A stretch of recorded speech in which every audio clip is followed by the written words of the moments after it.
Assalamualaikum warahmatullahi wabarakatuh. Perkenalkan, nama saya Putri Sabrina Saraswati, NIM J1A 019 090 dari kelas ITP Genap 2019. Pada video kali ini, saya akan menjelaskan tentang apa itu metode simplex dan bagaimana cara penyelesaian kasus maksimisasi menggunakan metode simplex. Metode simplex merupakan suatu pendekatan yang lazim digunakan untuk menentukan kombinasi optimal 3 atau lebih variabel keputusan. Metode simplex ini ditemukan pertama kali oleh George Danzig pada tahun 1947, yang dimana metode simplex ini telah mengalami beberapa perbaikan oleh para ahli-ahli yang lain. Metode simplex ini dapat diselesaikan melalui perhitungan ulang atau iterasi, di mana langkah-langkah perhitungan yang sama dilakukan secara berulang sampai ditemukannya solusi yang paling optimal. Adapun syarat dari metode simplex ini yaitu model program linier harus diubah terlebih dahulu ke dalam suatu bentuk umum yang dinamakan bentuk baku atau standard form. Sifat dari bentuk baku ini yang pertama yaitu semua batasan adalah persamaan, jadi tidak ada nilai negatif pada sisi kanan. Sifat yang kedua yaitu semua variabel tidak ada yang bernilai negatif. Dan yang ketiga, fungsi tujuan dapat berupa minimisasi dan juga dapat berupa maksimisasi. Adapun beberapa tahapan-tahapan dalam penyelesaian suatu kasus menggunakan metode simplex, yaitu yang pertama, mengubah Z atau fungsi tujuan dan batasan ke dalam fungsi implisit. Selanjutnya, yang kedua yaitu menyusun persamaan-persamaan tersebut ke dalam tabel simplex. Yang ketiga yaitu memilih kolom kunci, yang keempat yaitu memilih baris kunci, yang kelima yaitu mengubah nilai-nilai baris kunci, yang keenam mengubah nilai-nilai selain pada baris kunci. Dan selanjutnya yang ketujuh yaitu melanjutkan perubahan-perubahan sampai menemukan hasil yang paling optimal. Dan yang terakhir yaitu kita menarik kesimpulan dari hasil analisis yang sudah kita lakukan. Nah, pada metode simplex ini terdapat variabel baru, yaitu variabel slack, atau yang disimbolkan dengan huruf S besar.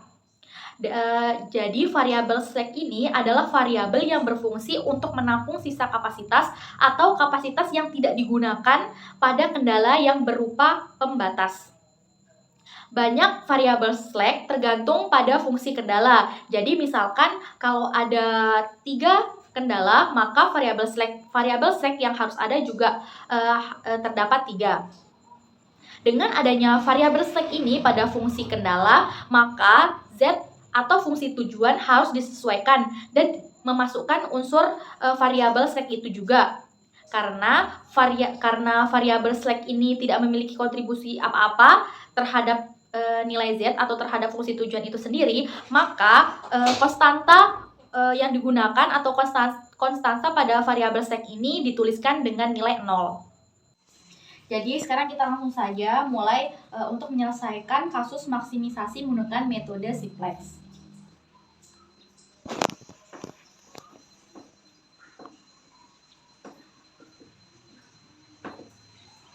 Di mana di sini pada kasus maksimisasi ini sudah terdapat fungsi tujuan atau Z sama dengan 3x1 ditambah 5x2, yang dimana terdapat beberapa kendala, yaitu kendala yang pertama 2x1 kurang dari sama dengan 8. Kendala yang kedua yaitu 3x2 kurang dari sama dengan 15. Dan kendala yang ketiga yaitu 6x1 ditambah 5x2 kurang dari sama dengan 30. Nah, di sini kita akan menyelesaikan atau kita akan membuat bagaimana fungsi tujuan ini agar bisa memperoleh hasil yang optimal, atau bagaimana cara kita memaksimalkan fungsi tujuan yang ini. Langkah yang pertama yaitu kita menyusun persamaan.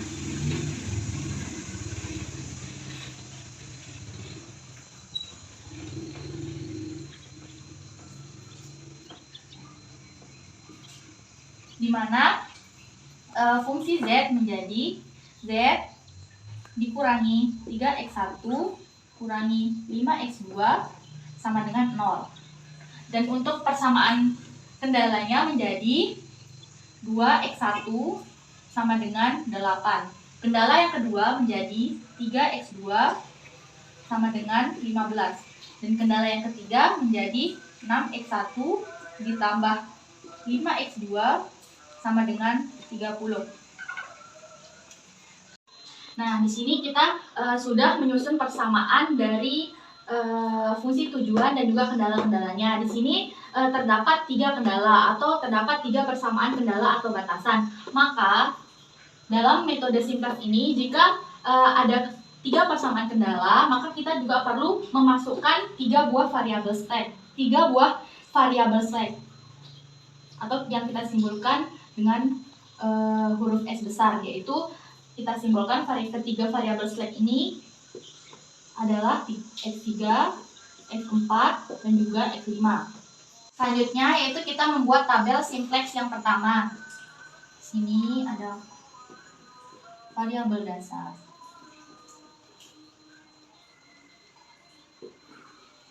Sini ada Z, ada X1, X2, X3, X4, X5, dan nilai kanan atau NK. Ini juga ditulis ada Z. Pada kolom ini dimasukkan ketiga variabel slack ini, X3, X4, X5.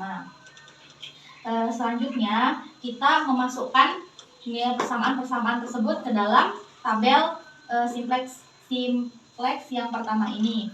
Untuk yang kita cari atau fungsi tujuan ini kita beri variabel 1, dan sedangkan pada variabel slack tersebut kita masukkan nilai 0. Selanjutnya kita memasukkan nilai kendala maupun nilai fungsi tujuan ke dalam variabel-variabel yang ada di tabel simplex ini. Untuk fungsi tujuan variabel X1-nya yaitu -3. Kita tulis -3. Dan untuk X2-nya variabelnya -5. Selanjutnya yang pada kendala yang pertama variabelnya yaitu X1 variabelnya adalah 2. Pada kendala yang ketiga X2 variabelnya yaitu 3. Dan variabel yang dan kendala yang ketiga yaitu variabel X1-nya yaitu 6 dan X2-nya 5. Tuh di sini kita bisa tulis 0. Ini tulis 0. Nah, di sini 0. Selanjutnya pada variabel slack di sini kita bisa tulis 1, 0, 0. Di sini bisa 0, 1, 0. Ini 0, 0, 1. Nah, selanjutnya kita mengisi kolom NK atau nilai kanan. Di sini kita bisa lihat untuk fungsi tujuannya nilai kanannya 0. Dan untuk kendala yang pertama 8, kendala yang kedua 15, dan yang kendala yang ketiga yaitu 30. Jadi di sini kita telah membuat tabel simplex yang pertama. Nah, sebelum kita melakukan iterasi atau perhitungan pengulangan pada tabel simplex yang pertama ini, langkah yang pertama yaitu kita menentukan atau kita mencari kolom kunci. Jadi kolom kunci ini adalah nilai negatif yang terbesar.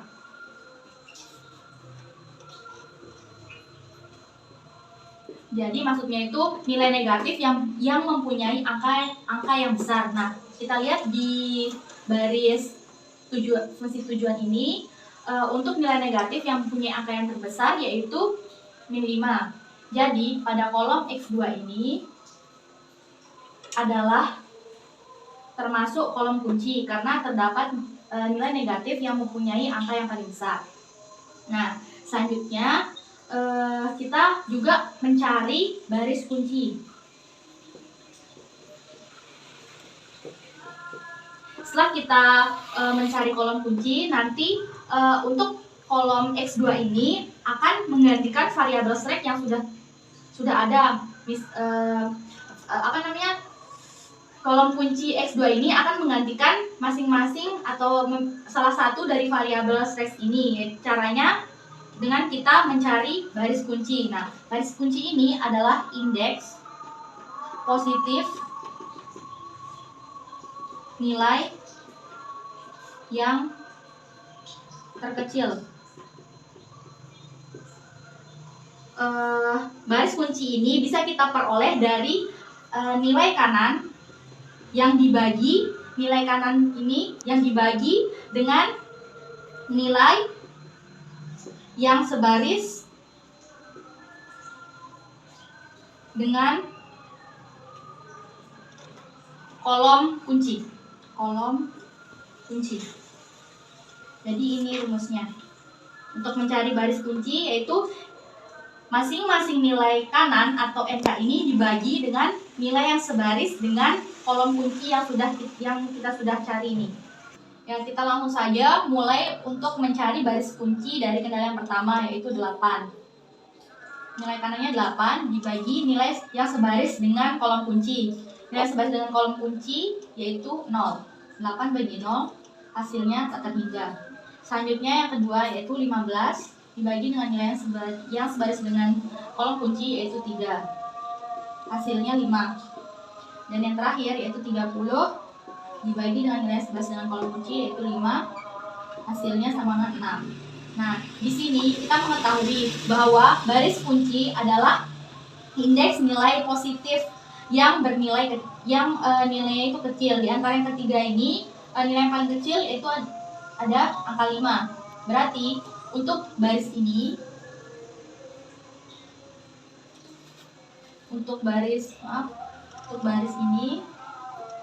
adalah termasuk baris kunci, di mana angka 3 ini adalah elemen kunci karena di sini tempat perpotongan antara kolom kunci dan juga baris kunci.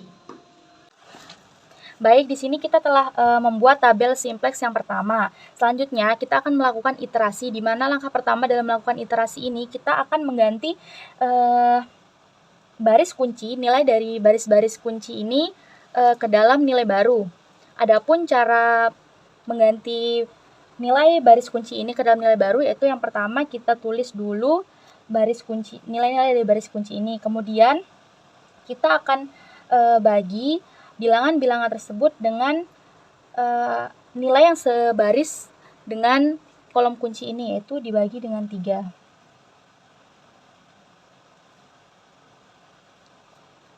Jadi di sini ada 3 dibagi 3 sama dengan 0. Kemudian 0 dibagi 3 sama dengan 1. Maaf, maksudnya tadi yang pertama itu 0 dibagi 3 sama dengan 0. 3 dibagi 1 sama dengan 3 dibagi 3 sama dengan 1. 0 dibagi 3 sama dengan 0. 1 dibagi 3 sama dengan 1/3 dan 0 dibagi 3 sama dengan 0. Kemudian pada nilai kanannya 15 dibagi 3 sama dengan 5. Kemudian di sini kita telah menemukan hasil nilai baru dari baris kunci. Selanjutnya yaitu kita akan mengubah nilai-nilai yang di baris 1, baris kedua, dan juga baris keempat ke dalam nilai baru, di mana rumusnya yaitu nilai baru sama dengan nilai lama dikurangi koefisien kolom kunci dikali nilai baru baris kunci. Baik, kita mulai dari baris yang pertama. Nilai baru pada baris pertama. Di sini nilainya ada 1, min 3, min 3, min 5, 0, 0, 0 dengan nilai kanan 0. Kemudian kita akan kurangin nilai dari baris pertama ini dengan koefisien kolom kunci. Di sini untuk baris pertama koefisien kolom kuncinya yaitu min 5. Kita taruh saja di sini min 5. Dan kita kali dengan nilai baru baris kunci. Di sini tadi nilai baru baris kuncinya telah kita temukan, yaitu 0, 1, 0, 1/3, 0 dengan nilai kanan 5. Kemudian kita kurangi. Di sini jadinya nilai lama min 3 dikurangi koefisien kunci dikurangi min 5 dikali 0, hasilnya min 3. Di sini ada 0, 0, 5/3, di sini 0. Kemudian di sini ada 25. Jadi kita telah temukan nilai baru dari baris pertama, yaitu min 3, 0, 0, 5/3, 0, dan dengan nilai kanan 25. Baik, selanjutnya kita mencari nilai baru pada baris kedua. Itu kita masukkan saja nilainya. Ada 2, 0, 1, 0, 0 dengan nilai kanan 8. Dan di sini koefisien kolom kunci pada baris kedua yaitu 0. Terus di sini 0. Kita masukkan nilai baru baris kunci, ada 0, 1, 0, 1/3, 0 dengan nilai kanan 15. Kita kurangi. 2 karena di sini pengurangnya 0, otomatis hasilnya tetap sama, karena berapapun yang dikali 0 hasilnya pasti akan tetap 0. Jadi untuk nilai baris kedua nilai barunya tetap menjadi 0, 2, 0, 1, 0, 0, dan di sini ada 8.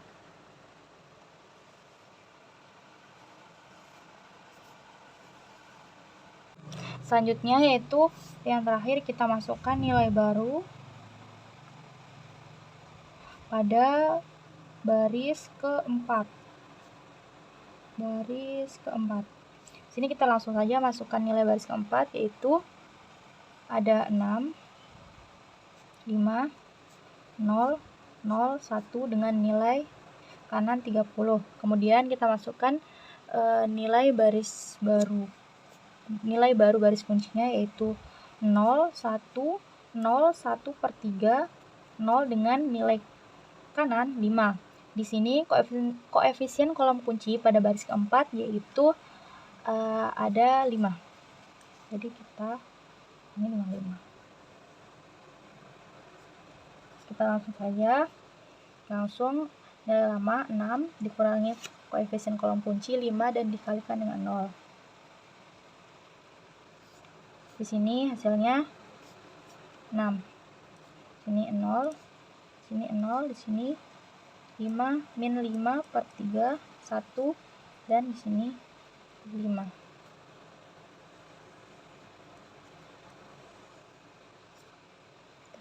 Jadi di sini kita telah dari perhitungan nilai-nilai baru yang telah kita cari, kita mendapatkan tabel simplex hasil iterasi yang pertama. Di sini kita memasukkan nilai-nilai baru yang telah kita cari tadi. Nah, di sini kemudian kita tinjau kembali, kita lihat apakah pada fungsi tujuan masih ada nilai yang mempunyai nilai negatif atau tidak. Di sini kita masih melihat, yaitu masih ada nilai min 3. Berarti di sini kita belum bisa mengatakan bahwa suatu fungsi atau z ini memiliki atau kita tuh memperoleh hasil yang optimal. Oleh karena itu kita mengulang kembali atau kita mencoba menghitung kembali sampai kita benar-benar mendapatkan solusi yang paling optimal. Oleh karena itu kita melanjutkan untuk melakukan iterasi yang kedua. Langkah yang pertama seperti langkah yang sebelumnya, yaitu kita menentukan kolom kunci terlebih dahulu. Di sini kolom kunci yaitu nilai negatif yang nilainya paling besar. Di sini untuk nilai negatif yang angkanya paling besar yaitu ada min 3. Jadi di sini kolom X1 ini termasuk ke dalam kolom kunci. Nah, selanjutnya kita mencari baris kunci, di mana baris kunci ini adalah indeks positif yang mempunyai nilai yang terkecil. Caranya tadi untuk rumus mencari baris kunci, yaitu nilai kanan dikurangi dengan nilai yang sebaris dengan kolom kunci. Di sini kita bisa langsung hitung saja. 8 dibagi dengan 2 sama dengan 4. Kemudian di sini ada 5 dibagi dengan 0 sama dengan tak terhingga. Dan di sini ada 5/6.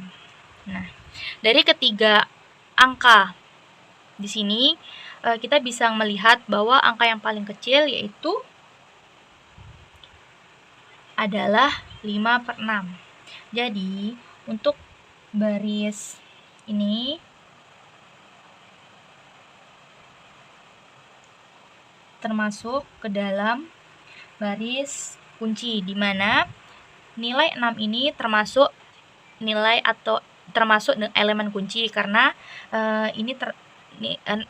nilai 6 ini terdapat dalam perpotongan antara kolom kunci dengan baris kunci.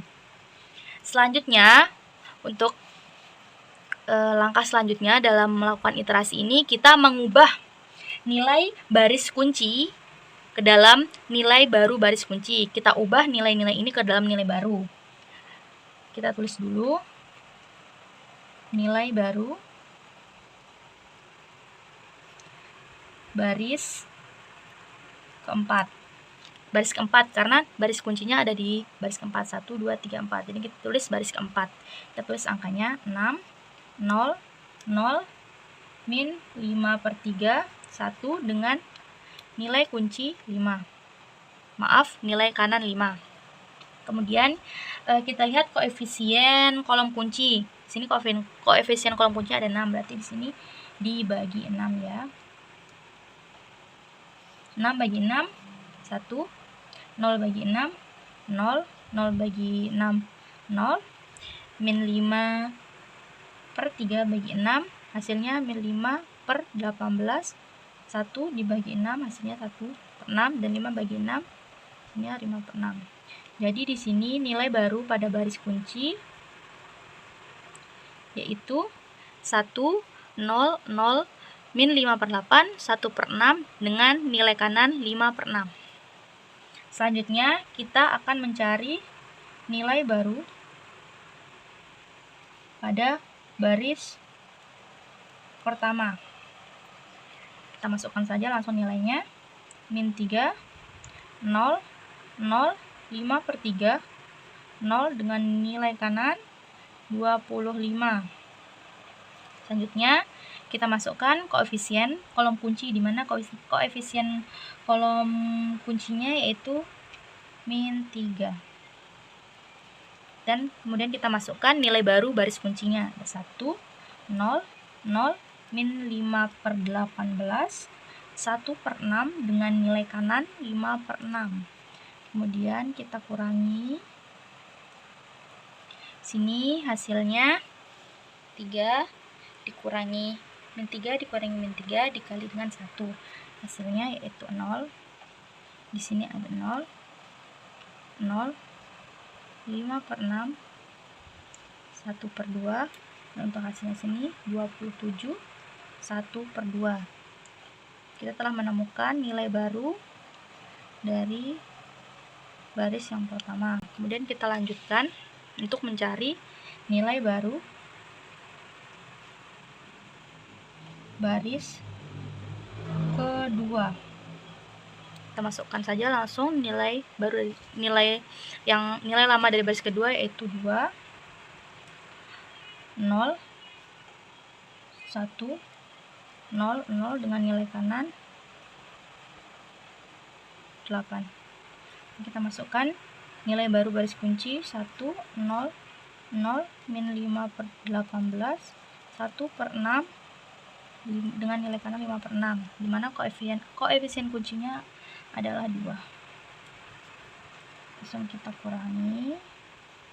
Baik, di sini kita langsung mengurangi saja. Di sini 2 dikurangi 2 terus dikalikan dengan baris kunci, hasilnya 0.